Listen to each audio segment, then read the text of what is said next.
వదన్ భార్య అనసూయ ఎంతో గుణవంతురాలు. వదన్ రోజంతా అడవిలో కష్టపడి సంపాదించిన కొద్దిపాటి సొమ్మును ఆమెకిచ్చేవాడు. ఆమె ఆ డబ్బుతో ఎంతో పొదుపుగా ఇంటిని నడిపేది.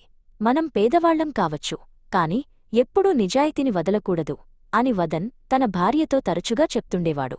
వారి చిన్న గుడిసెలో ప్రేమ, ఆప్యాయతలు వెల్లివిరిసేవి. ఒకరోజు ఖాదీరాజ్య పాలకుడైన నరహరి మహారాజు అడవి మార్గం గుండా వెళ్లాల్సి వచ్చింది. ఆయన పొరుగు రాజ్యంలో ఉన్న ప్రసిద్ధ శివాలయాన్ని దర్శించుకోవడానికి తన పరివారంతో బయల్దేరారు.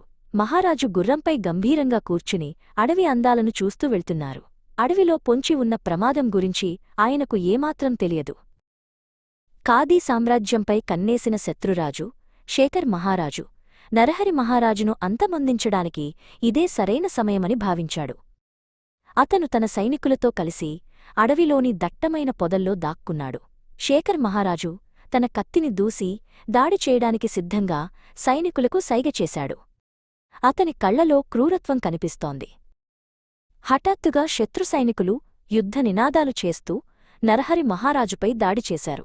ఆకస్మాత్తుగా జరిగిన ఈ దాడితో రాజుగారి సైన్యం తడబడింది. శేఖర్ మహారాజు సైనికులు రాజును చుట్టుముట్టారు. నరహరి మహారాజు ఏమాత్రం భయపడకుండా తన కత్తితో వీరోచితంగా పోరాడటం మొదలుపెట్టారు. పరిస్థితి చాలా ఆందోళనకరంగా ఉంది. దగ్గరలోనే చెట్లు నరుకుతున్న వదన్ ఈ కేకలను మరియు కత్తుల చప్పుడును విన్నాడు. అతను చెట్టుపైకి ఎక్కి చూస్తే తన రాజుపై అన్యాయంగా దాడి జరుగుతోందని గమనించాడు. తన కళ్ల ముందే రాజు ప్రమాదంలో ఉండటం చూసి వదన్ రక్తం మరిగింది. అతను ఏమాత్రం ఆలోచించకుండా తన చేతిలో ఉన్న గొడ్డలిని పైకెత్తి గట్టిగా కేకవేశాడు. ఆ కేక అడవి అంతా ప్రతిధ్వనించింది. వదన్ అరుపు విన్న అతని స్నేహితుడు భద్ర మరియు ఇతర కూలీలు వెంటనే వదన్ దగ్గరకు పరిగెత్తుకుంటూ వచ్చారు. మిత్రులారా, మన రాజు ప్రమాదంలో ఉన్నారు. మన దేశాన్ని కాపాడుకోవడం మన బాధ్యత అని వదన్ వారిని ఉత్సాహపరిచాడు. సామాన్య కూలీలైనప్పటికీ వారిలో దేశభక్తి నిండి ఉంది. వారందరూ తమ గొడ్డళ్లను కర్రలను ఆయుధాలుగా పట్టుకుని యుద్ధరంగంలోకి దూకారు. అడవిబిడ్డలైన వదన్ బృందం చేస్తున్న మెరుపుదాడికి శేఖర్ మహారాజు సైన్యం బిత్తరపోయింది. వదన్ తన గొడ్డలితో శత్రువులను చెల్లాచెదురు చేశాడు. అడవి మార్గాలన్నీ వారికి బాగా తెలుసు కాబట్టి వారు చెట్ల చాటునుండి మెరుపు వేగంతో దాడి చేశారు. ఒక సామాన్య కలప కూలీ చేస్తున్న పోరాటాన్ని చూసి శత్రు సైనికులు హడలిపోయారు. వదన్ సాహసం ముందు శేఖర్ మహారాజు బలగాలు నిలవలేకపోయాయి.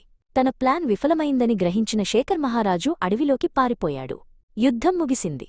నరహరి మహారాజు క్షేమంగా బయటపడ్డారు. రాజు తన గుర్రం దిగి వదన్ దగ్గరకు నడిచివచ్చారు. ఒక సామాన్యుడు చూపిన ఈ అసమాన ధైర్యానికి రాజు ఆశ్చర్యపోయారు. విజయం సాధించిన తర్వాత రాజు వదన్ను, అతని మిత్రులను తన ఆస్థానానికి ఆహ్వానించారు. వదన్ దేశభక్తిని మెచ్చుకుంటూ రాజు అతనికి మరియు ఆ కూలీలందరికీ పెద్ద ఎత్తున బంగారు నాణేలను బహుమతిగా ఇచ్చారు. వదన్ పేదరికం ఆ రోజుతో ముగిసిపోయింది. వదన్ మరియు అనసూయ ఆ బంగారాన్ని ఊరి బాగుకోసం కూడా ఉపయోగించారు. ఒక సామాన్యుడు తన ధైర్యంతో చరిత్రలో నిలిచిపోయాడు.